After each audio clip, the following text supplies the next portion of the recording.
Good afternoon students. जैसा कि हमारा जो उप विषय चल रहा है, तुलसीदास जी के द्वारा रचित जो हमारे पाठ्यक्रम में कविता है, राम लक्ष्मण परशुराम संवाद। आज जो हम तीसरे पद की व्याख्या करेंगे।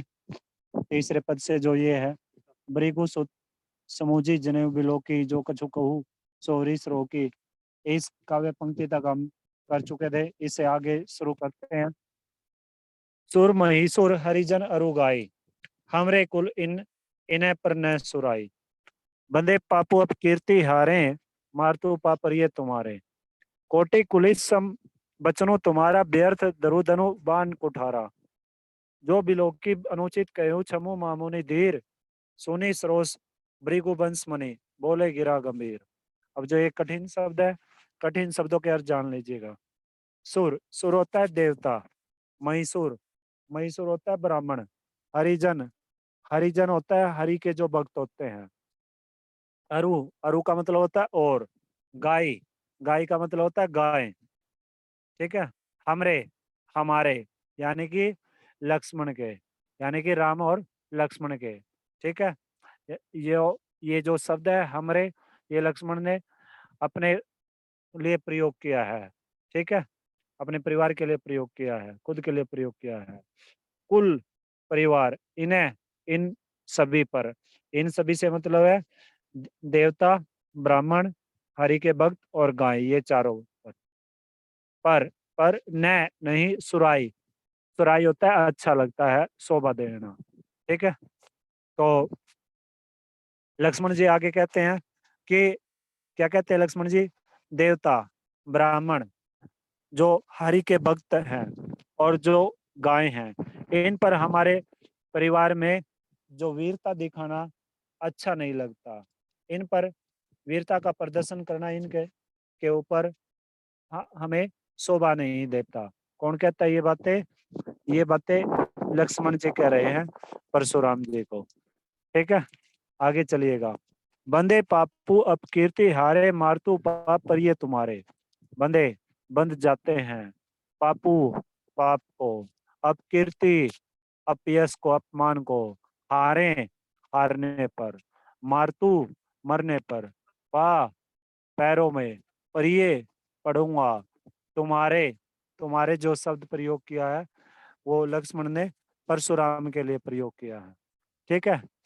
तो आगे देखिए कि बंदे पापू अब कीर्ति हारे, कि क्योंकि इनके मारने से पाप लगता है। अगर इनमें से किसी को भी हम मार देते हैं, यानी कि किन में से?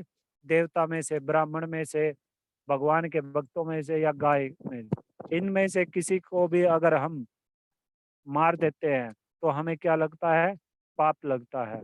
अब कीर्ति हारे, अगर युद्ध के मैदान में, युद्ध के मैदान में, रण क्षेत्र में अगर हम इन चारों में से किसी से हार जाते हैं तो हमारा पूरे संसार में अपमान होता है। हार जाने पर हमारा अपमान होता है, हम अपयश को प्राप्त होते हैं, हमारी अपकीर्ति होती है पूरे संसार में। कौन कहता है ये बातें? ये बातें लक्ष्मण जी परशुराम जी को कह रहे हैं। ठीक है। आगे चलिए। मारतू पा परिये तुम्हारे, मारतू, मरने पर, पा, पैरों में, परिये, पढ़ूंगा तुम्हारे, आपके। अगर आप अगर आप मुझे मार भी देते हो तो फिर भी मैं आप ही के पैरों में पढ़ूंगा। किसके पैरों में पढ़ूंगा? मैं आप ही के पैरों में पढ़ूंगा। कौन कहते हैं ये बातें? लक्ष्मण जी परशुराम को। ठीक है। क्यों कह ये बात क्यों कही है लक्ष्मण ने परशुराम को? अगर मार तो पापर ये तुम्हारे, अगर आप मुझे मार भी देते हो तो फिर भी मैं आप ही के पैरों में पड़ूंगा। ये बात क्यों कही है लक्ष्मण ने परशुराम को? ये बात लक्ष्मण ने परशुराम को इसीलिए कही है क्योंकि परशुराम भी इन चारों में से एक है, कि इनमें से देवता, ब्राह्मण, हरि के भक्त और गाय। और परशुराम की कौन सी जाति से है? ब्राह्मण जाति से है। किसके पुत्र है परशुराम जी? भृगु के पुत्र है। ठीक है। किसके पुत्र है? भृगु के पुत्र। इसीलिए, और ये जो चारों की चारों है, इन चारों का लक्ष्मण और राम जी और लक्ष्मण जी के जो परिवार के सदस्य है, यानी कि उनका जो कुल है, उनका जो परिवार है, इन चारों का क्या करता है, मान सम्मान करता है। ये लक्ष्मण के परिवार के लिए पूजनीय है, ठीक है। और इसलिए पूजनीय होने के नाते ये जो परशुराम है, परशुराम ब्राह्मण जाति से है, इसीलिए परशुराम भी उनके लिए पूजनीय हो गया, ठीक है। इसीलिए लक्ष्मण ने ये बात कही है कि मार तू पाप प्रिय तुम्हारे, कि मरने पर भी मैं आप ही के पैरों में पड़ूंगा, ठीक है भाई। आगे चलिएगा। कोटि कुलिसम बचनु तुम्हारा, इस पे उपयुक्त पंक्ति में पर्यावरण की आवृत्ति से अनुप्रास अलंकार है, और कोटि कुलिस पर्यावरण की आवृत्ति से अनुप्रास अलंकार है। सम सम शब्द जो आ गया, तो सम शब्द की वजह से इसमें उपमा अलंकार है, क्योंकि इसमें समता प्रकट की गई है। सम बचनु वचन तुम्हारा आपका, यानी कि तुम्हारा जो शब्द प्रयोग किया है, लक्ष्मण ने किसके लिए प्रयोग किया है, परशुराम के लिए प्रयोग किया है, ठीक है। कोटि, कोटि का मतलब होता है करोड़ों। पुलिस, पुलिस का मतलब होता है वज्र, पुलिस का मतलब क्या होता है, वज्र। यानी कि अब सम के बराबर, बचनु वचन तुम्हारा आपका। अब आगे देखिए कि आपका एक एक वचन करोड़ों वज्रों के समान है, करोड़ों वज्रों के समान है, के समान आ गया। यानी कि लक्ष्मण ने परशुराम का एक एक वचन किसके समान बता दिया, करोड़ों वज्र के समान बता दिया, उस कठोर वज्र के समान बता दिया। वज्र क्या होता है, एक वज्र एक ऐसा हथियार होता है, वज्र का हथियार जो बहुत ही कठोर होता है, बहुत मजबूत होता है, दृढ़ता होती है इसके अंदर, और ये इतनी आसानी से टूट नहीं पाता, कट नहीं, इसे काट नहीं सकते इतनी आसानी से, ठीक है। तो लक्ष्मण ने परशुराम के वचनों को करोड़ों वज्र के समान बताया है। किसके समान बताया, करोड़ों वज्र के समान। इसीलिए इस काव्य पंक्ति में उपमालंकार भी है, उपमालंकार भी। और व्याकरण की आवृत्ति से इस काव्य पंक्ति में कौन सा अलंकार हो गया, कौन सा, अनुप्रास अलंकार, ठीक है भाई। आगे चलिएगा।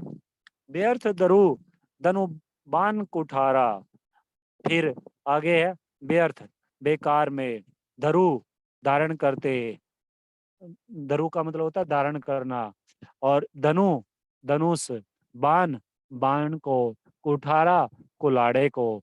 और फिर इसमें व्यावरण की आवृत्ति से फिर से, और व्यावरण की आवृत्ति से अनुप्रास अलंकार विद्यमान है, ठीक है।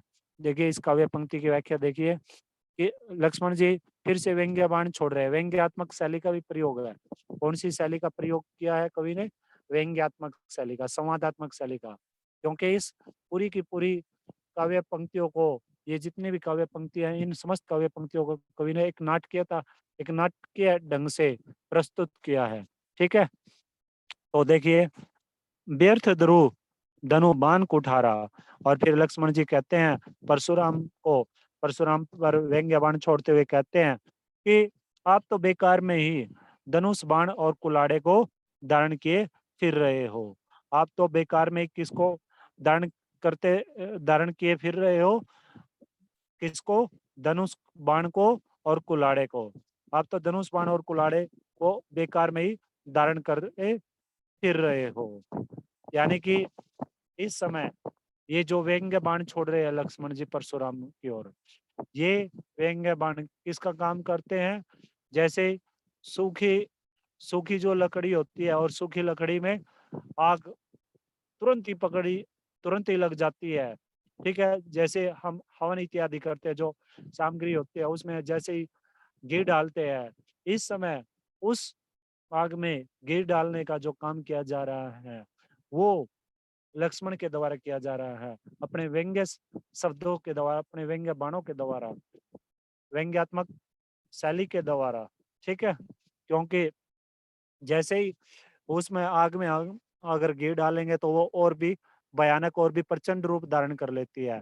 ऐसे ही लक्ष्मण भी व्यंग्य बाण छोड़ रहे हैं परशुराम की ओर, परशुराम को बोल रहे हैं, व्यंग्यात्मक शैली का प्रयोग कर रहे हैं लक्ष्मण जी, ताकि परशुराम का जो क्रोध है वो और भी प्रचंड रूप धारण करे, और भी भयंकर रूप धारण करे, ठीक है। तो आगे चलिएगा। आगे देखिए, जो बिलो की अनुचित कहूँ छमु मामुनि दीर। जो जो कुछ भी बिलो की देखकर अनुचित, जो उचित न हो, जो उचित न हो, कहूँ कह दिया है। छमु, छमु का मतलब होता है अक्षमा, माफी। ठीक है। महामुनि, हे महामुनि। धीर, हे दृढ़ता पूर्वक, हे धैर्य धारण करने वाले महामुनि। यानी कि ये महामुनि धीर, ये किसके लिए प्रयोग किया है लक्ष्मण ने? परशुराम के लिए। किसके लिए प्रयोग किया है? परशुराम के लिए। तो आगे लक्ष्मण जी इस काव्य पंक्ति के माध्यम से क्या कहते हैं कि जो बिलो की अनुचित कहूँ छमु मामुनि धीर। अगर आपके इस धनुष बाण और कुलाड़े को देखकर अगर मैंने कुछ भी गलत बोल दिया है, कुछ भी अनुचित कह दिया है, तो हे धीर मामुनि, मुझे आप क्या करें, माफ कर दीजिएगा। कहु छमु मामुनि धीर, कि हे मामुनि, हे परशुराम, हे भृगु के पुत्र, हे परशु के को धारण करने वाले, आप मुझे माफ कर दे। अगर मैंने आपके इस कुलाड़े को और इस धनुष बाण को देखकर अगर मैंने आपको कुछ गलत बोल दिया है, कुछ गलत शब्द कह दिए हैं आपको, कुछ अनुचित कह दिया है, तो आप मुझे माफ कर दीजिएगा। कौन कह रहे हैं ये बातें? ये लक्ष्मण जी कह रहे हैं परशुराम को, क्योंकि लक्ष्मण जी व्यंग्यात्मक शैली का प्रयोग कर रहे हैं। ठीक है। लक्ष्मण जी किसके क्रोध को और भी ज्यादा भड़का रहे हैं? परशुराम के क्रोध को और भी ज्यादा भड़का रहे हैं। आगे देखिएगा, सुनी सरोस भृगुवंश मणि बोले गिरा गंभीर। सुनी, सुनकर, सरोस, सरोस होता है क्रोध सहित। सरोस का मतलब क्या होता है? क्रोध सहित। भृगुवंश मणि, भृगुवंश मणि परशुराम, भृगु, भृगु के वंश पुत्र, मणि जो मुनि है। ठीक है, अर्थात परशुराम जी है। ठीक है। यहाँ पर ये जो शब्द प्रयोग हुआ है, ये शब्द किसके लिए प्रयोग किया गया है?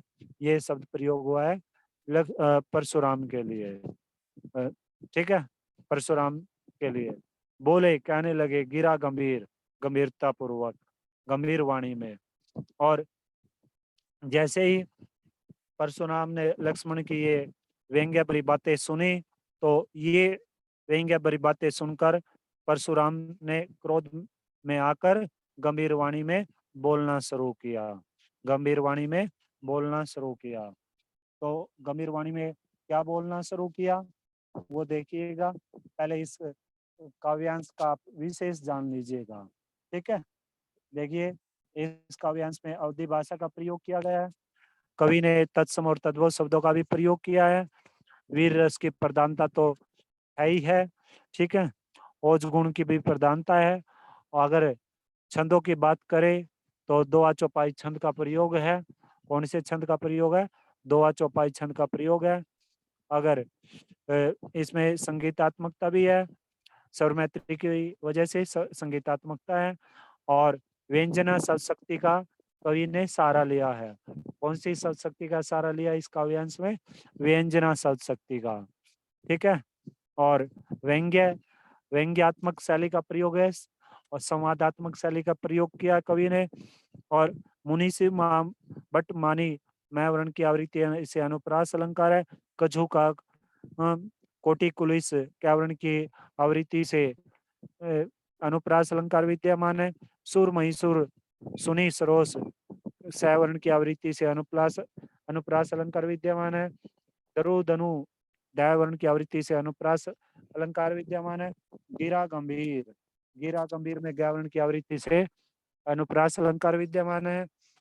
पुनि पुनि, पुनि पुनि में पुनोक्ति प्रकाश अलंकार विद्यमान है। और कोटि कुलिसम बचनो तुम्हारा, तो इस काव्य पंक्ति में कौन सा अलंकार विद्यमान है? इस काव्य पंक्ति में उपमा अलंकार विद्यमान है। ये इस काव्यांश का विशेष है। ठीक है। तो अगले पद पे चलिए, चौथे काव्यांश पे चलते हैं। कौशिक सुनु मंद येहु बालकु, कुटिलु काल बस निज कुल गालकु, भानु वंश राकेश कलंकु, निपट निरंकुशु अबद्धु ऐसंको, काल कवलु होई छन माई, कहो पुकारी खोरी मोही नाही। तुम्हें हटकऊ जो चहु उबारा, कही प्रतापु बलु रोसु हमारा। लखन कहु मुनि सुजोसु तुम्हारा, तुम ही अछत को भरने पारा। अपने मुंह तुम अब आपनी करनी, बार अनेक बाती बहु भरने। नहीं संतोषु तपुनी कछु कहू, जनी रिस रोके दुसै दुख सोहू। वीर भरती तुम धीर अछोबा, गारी देत न पाऊ शोभा। सूर समर करनी करिए, कहीं न जनावी आपू। विद्यमान रन पाई रिपु, कायर कथई प्रतापू। अब देखिए, ये जो कठिन शब्द है, कठिन शब्दों का अर्थ जान लीजिएगा। पेन पेंसिल साथ में रखना, ठीक है। अगर किताब है तो किताब में लिखते जाना, अगर किताब नहीं है तो आप कॉपी में लिखते जाना, ठीक है भाई। देखिए, कौशिक, कौशिक विश्वामित्र के लिए प्रयोग हुआ है। किसके लिए प्रयोग हुआ है? विश्वामित्र के लिए, यानी कौशिक शब्द का प्रयोग किया। कौशिक का क्या अर्थ हो गया? विश्वामित्र। भानुवंश, भानुवंश सूर्यवंशी, सूर्य रूपी वंश, ठीक है। तो इसमें रूपक अलंकार विद्यमान है इस काव्य पंक्ति में। कौन सा अलंकार विद्यमान है? रूपक अलंकार। राकेश, राकेश का मतलब होता है चंद्रमा। राकेश का मतलब क्या होता है? चंद्रमा, चांद। कलंकु, कलंक लगा देना। कलंकु का मतलब क्या होता है? कलंक लगा देना। निपट, निरा, बिल्कुल। निरंकुशु, जिस पर कोई भी अंकुश ना हो, जिस पर कोई भी नियंत्रण ना हो, ठीक है। अबुद्धू, अबुद्धू क्या होता है? मूर्ख। अबुद्धू क्या होता है? मूर्ख, ठीक है। काल कवलु, काल कवलु होता है, काल, काल होता है मृत्यु, और कवलु होता है मृत्यु को प्राप्त होना, मृत्यु को ग्रास हो जाना, मृत्यु को अपने आप को समर्पित कर देना, ठीक है। खोरी, खोरी का मतलब होता है दोष, मोही, मेरा, ठीक है। हटकऊ, हटकऊ का मतलब होता है मना कर देना, रोक देना। उबारा, उबारा का मतलब होता है बचाना, उबारा का मतलब क्या होता है? बचाना। रोसू, रोसू का मतलब होता है क्रोध, रोसू का क्या मतलब होता है? क्रोध। बरनी, बरनी का मतलब होता है वर्णन करना। दुसह, दुसह का मतलब होता है जो सहन न किया जा सके, जिसको सहन न किया जा सके, यानी कि ऐसा ही, असैन्य, ठीक है। सुर, सुर का मतलब होता है सूरवीर जो होते हैं। समर, समर का मतलब होता है रण क्षेत्र, युद्ध का जो मैदान होता है, ठीक है। युद्ध, रन, रन का मतलब क्या हो गया? युद्ध, ठीक है। और रिपु, रिपु का मतलब होता है दुश्मन, रिपु का मतलब क्या होता है? दुश्मन। और कायर, जो कायर होते हैं, कथई, कथा प्रतापु, प्रताप जो होते हैं, ठीक है। आगे देखिएगा, इस काव्यांश की व्याख्या जान लीजिएगा। कौशिक सुनु मंद ये बाल को, कौशिक विश्वामित्र, सुनो, सुनो। मंद, मंद होता है जिसके अंदर बुद्धि नहीं होती, यानी कि जो कम बुद्धि वाला होता है उसको मंद बोलते हैं। येहू, यह है। बालकु, बालक। येहू जो शब्द है लक्ष्मण के लिए प्रयोग किया है परशुराम ने, परशुराम ने किसके लिए प्रयोग किया येहू शब्द? लक्ष्मण के लिए प्रयोग किया है, ठीक है भाई। तो देखिएगा, इस काव्य पंक्ति की व्याख्या जान लीजिएगा। तो इस काव्य पंक्ति में परशुराम ने राम और लक्ष्मण के जो गुरु विश्वामित्र है, उस गुरु विश्वामित्र को संबोधित करते हुए कहा है, क्या कहा है? कि कौशिक, हे विश्वामित्र, हे कौशिक, सुनो, सुनो। मंद ये बालको, ये जो बालक है, ये बालक क्या है? ये बालक मंद बुद्धि बालक है। कुटिलु, और कुटिल है। काल बस निज कुल गाल को, काल बस कुल निज कुल गाल को। और ये जो बालक है, ये बालक काल के वश में है, और काल के वश में होकर ये अपने परिवार के लिए घातक सिद्ध हो रहा है। अपने परिवार का के लिए ये क्या बन रहा है? ये घातक बन रहा है, ये घातक सिद्ध हो रहा है। ठीक है, अर्थात कहने का तात्पर्य ये है इस काव्य पंक्ति का। परशुराम जी विश्वामित्र जी को संबोधित करते हुए कहते हैं कि हे विश्वामित्र जी सुनो, ये जो बालक है, ये बालक मंदबुद्धि बालक है और पूरी तरह से ये बालक कठोर है, जिद्दी बालक है। ठीक है, और ये जो बालक है, ये बालक काल बस निज कुल गाल को, ये बालक काल के वश में है, यानी कि मृत्यु के वश में है। और काल अब किसको मान रहे हैं परशुराम? काल मान रहे हैं अपने आप को, अपने आप को परशुराम काल मान रहे हैं। ठीक है, ठीक है भाई। तो ये जो बालक है, ये बालक काल के वश में होकर अपने कुल के लिए ये घातक बन रहा है, अपने कुल के लिए घातक सिद्ध हो रहा है। कौन कहता है ये बातें? ये बातें परशुराम जी विश्वामित्र को संबोधित करते हुए कह रहे हैं। आगे चलिएगा। बानु वंश राकेश कलंको, और ये सूर्यवंशी रूपी चंद्रमा के लिए कलंक है। ये सूर्यवंशी रूपी बालक है और ये किसके लिए कलंक है?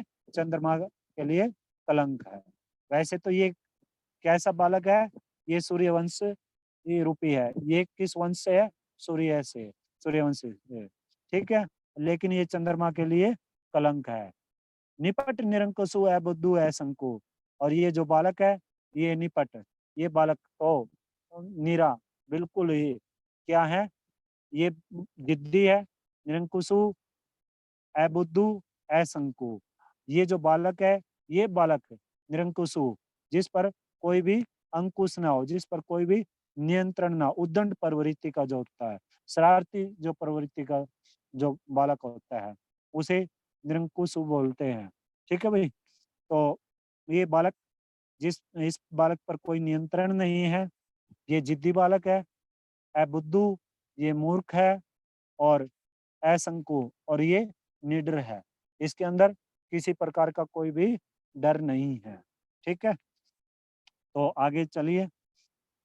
काल कवलु होई छन माई, क्या वर्ण की आवृत्ति से अनुप्रास अलंकार विद्यमान है। ठीक है, तो काल कवलु होई छन माई, और ये जो बालक है, ये बालक उदंड प्रवृत्ति का है, मूर्ख है और निडर है। और काल कवलु होई छन माई, और इस ये बालक थोड़े ही समय बाद क्या हो जाएगा? काल को प्राप्त हो जाएगा। यानी कि इसके मर जाने के बाद ये जो बालक है, ये बालक क्या हो जाएगा? ये बालक थोड़ी देर बाद मौत के देवता काल को प्राप्त हो जाएगा। मौत के देवता काल कौन है? यम, यमराज। ठीक है, ये जो बालक है, क्योंकि मैं इस बालक को थोड़ी देर बाद मार दूंगा, और थोड़ी देर बाद मरने के बाद ये किसको प्राप्त हो जाएगा? मृत्यु के देवता यानी कि काल के देवता यम को प्राप्त हो जाएगा। ठीक है, कहूँ पुकारी खोरी मोई नाही, कहूँ, कहूँ का मतलब होता है कहना। ठीक है, पुकारी पुकार कर, खोरी, खोरी का मतलब होता है दोष। ठीक है, मोही, मोही जो शब्द प्रयोग किया है परशुराम ने खुद के लिए प्रयोग किया है। किसके लिए प्रयोग किया है? खुद के लिए, नाही नहीं। और इस बालक के मर जाने के बाद ये सभा में से अगर कोई मुझे पुकार कर कहता है, मुझे कोई आवाज देकर कहता है कि इस तो इसमें मेरा कोई भी दोष नहीं है। अर्थात कहने का तात्पर्य ये है कि मैं पुकार कर कह देता हूँ, मैं आवाज लगा कर कह देता हूँ कि इस बालक के मर जाने के बाद इस सभा में से कोई भी मुझे दोष नहीं देना। कौन कहता है ये बातें? ये बातें परशुराम जी कह रहे हैं। ठीक है, किसको संबोधित करते हुए? गुरु विश्वामित्र जी को संबोधित करते हुए। किसको संबोधित करते हुए? गुरु विश्वामित्र जी को।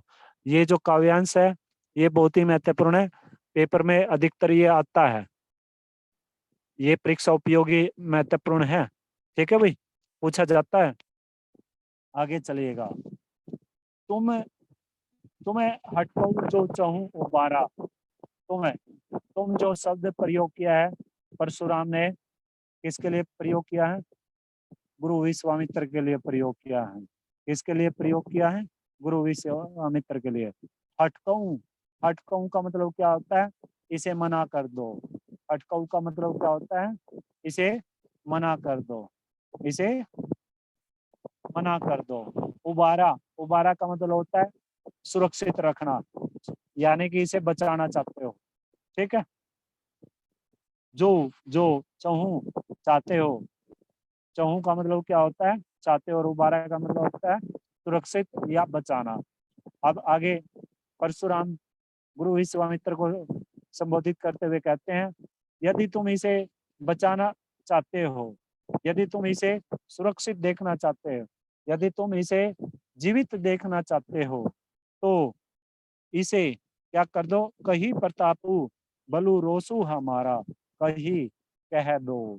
प्रतापु प्रताप, बलु बल, रोसु क्रोध, हमारा, हमारा जो शब्द प्रयोग किया है परशुराम ने किसके लिए प्रयोग किया है? खुद के लिए प्रयोग किया है। ठीक है। तो इस पूरी काव्य पंक्ति का अनुवाद देखिए। यदि तुम इस बालक को सुरक्षित देखना चाहते हो, इस बालक को बचाना चाहते हो, इसे जीवित देखना चाहते हो, तो इस बालक को तुम क्या कह दो? मेरे प्रताप के बारे में, मेरे बल के बारे में, मेरे क्रोध के बारे में तुम इस बालक को अच्छी प्रकार से बता दो। ठीक है। इस बालक को तुम अच्छी प्रकार से बता दो, ताकि ये बालक इस प्रकार से ये जो अनुचित बोल रहा है, ये अनुचित न बोले। ठीक है। तो आगे देखिएगा क्या कहते हैं। लखन कहू मुनि सुजोसु तुम्हारा, तुम्ही अछत को भरने पारा। लखन, लक्ष्मण जी कहू, कहने लगे। मुनि, मुनि जो प्रयोग हुआ है वो परशुराम के लिए प्रयोग हुआ है। किसके लिए प्रयोग हुआ है? परशुराम के लिए प्रयोग हुआ है। सुजोसु तुम्हारा, सुजोसु स्वभाव, तुम्हारा, तुम्हारा जो शब्द है ये किसके लिए प्रयोग किया है लक्ष्मण ने? परशुराम के लिए प्रयोग किया है। तो देखिए इस काव्य पंक्ति का अनुवाद क्या है। लक्ष्मण ने कहा कि हे मुनि, आपका आप मैं आपके स्वभाव को अच्छी प्रकार से जानता हूँ। लखन केहू मुनिसु सुजोसु तुम्हारा, तुम्ही अछत को बरने पारा। तुम्ही, तुमने, तुम्ही जो शब्द है लक्ष्मण ने परशुराम के लिए प्रयोग किया है। अछत को बरने पारा, बरने पारा का मतलब क्या होता है?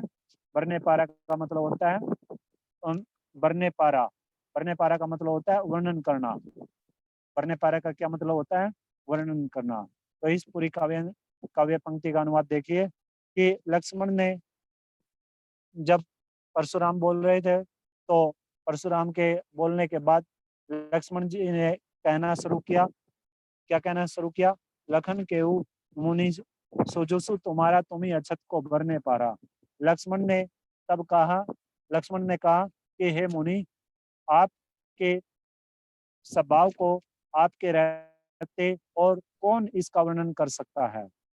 कौन इसके बारे में, आपके स्वभाव के बारे में, आपके नेचर के बारे में, आपके सुयश के बारे में कौन बता सकता है? आपके सिवाय कोई नहीं बता सकता। तो प्रश्नशाली है। ठीक है। प्रश्नशाली है तो प्रश्न अलंकार है। कौन सा अलंकार है? प्रश्न अलंकार। क्योंकि सवाल कर रहे हैं लक्ष्मण जी परशुराम से, किस संदर्भ में? कि आपके परशुराम के स्वभाव के संदर्भ में, कि आपके स्वभाव के बारे में, आपके स्वभाव के बारे में और कौन बता सकता है? और क्योंकि आप ही अपने स्वभाव के बारे में अच्छी तरह से बता सकते हो। आगे देखिएगा, शुरू करें। अपने मुंह तुम्हें आपनी करनी, अपने खुद के मुंह से तुमने आपनी आपनी करनी, अपने कर्मों के बारे में बताना, अपनी करनी के बारे में बताना कि आपने बार अनेक भांति बहुवर्णी, बार अनेक, अनेक बार, भांति बहुवर्णी, बहुत बार। कि इस काव्य पंक्ति का अनुवाद देखिए कि आपने पहले भी अनेक बार अपने मुंह से अपने कर्मों के बारे में, अपने कर्मों का वर्णन किया है, अपने कर्मों के बारे में बताया है। कौन कहता है ये बातें? ये बातें लक्ष्मण जी परशुराम को कह रहे हैं।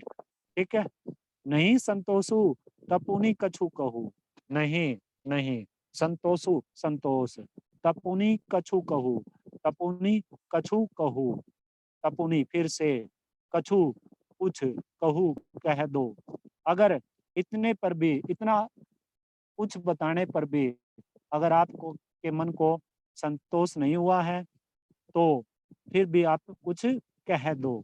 अगर आपने इतना कुछ बता दिया है अपने बारे में, लेकिन फिर भी अगर आपके मन को संतुष्टि नहीं हुई है तो जो और भी अगर कुछ आपको बोलना है, कहना है, तो वो भी आप कह दो, बोल लो। कौन कहता है ये बातें? लक्ष्मण जी कह रहे हैं। किसको संबोधित करते हुए? परशुराम को संबोधित करते हुए। ठीक है, आगे जानिए। जनी रिस रोकी दुसै दुख सोहू, जनी जनी रिस रोकी, अगर क्रोध को रोक कर रिस क्रोध को, दुसै दुसै दुसै होता है जो सहन करने ना हो, सहन करने योग्य ना हो। ठीक है, दुख दुख को सहू सहना, सहू का मतलब क्या होता है? सहना। जनी रिस रोकी दुसै दुख सहू, अगर आप क्रोध रोक कर ऐसे ये दुख मत सहन करो। जो दुख सहन करने योग्य नहीं है उसे आप सहन मत करो। अगर आप अपने क्रोध को रोक रहे हो, अगर आप अपनी पूरी बात को नहीं बता पा रहे हो और इस तरह से आप अपनी पूरी बात को का वर्णन नहीं कर पा रहे हो, अपनी पूरी बात आप नहीं बता पा रहे हो और इस तरह से आपके अंदर जो क्रोध है उस क्रोध को आप मत रोको, क्योंकि क्रोध को रोक कर अगर आप अपने क्रोध को रोकोगे तो आपका जो दुख है वो बढ़ जाएगा। इस तरह से आपका दुख बढ़ जाएगा, तो ये जो दुख बढ़ जाएगा, दुख के बढ़ने पर ये दुख आपसे सहन करने योग्य, ये आपका जो दुख बढ़ जाएगा तो ये सहन करने योग्य नहीं होगा, ये सहन करने लायक नहीं होगा। ठीक है, कौन कहता है ये बातें? ये बातें कह रहे हैं लक्ष्मण जी परशुराम को। ठीक है।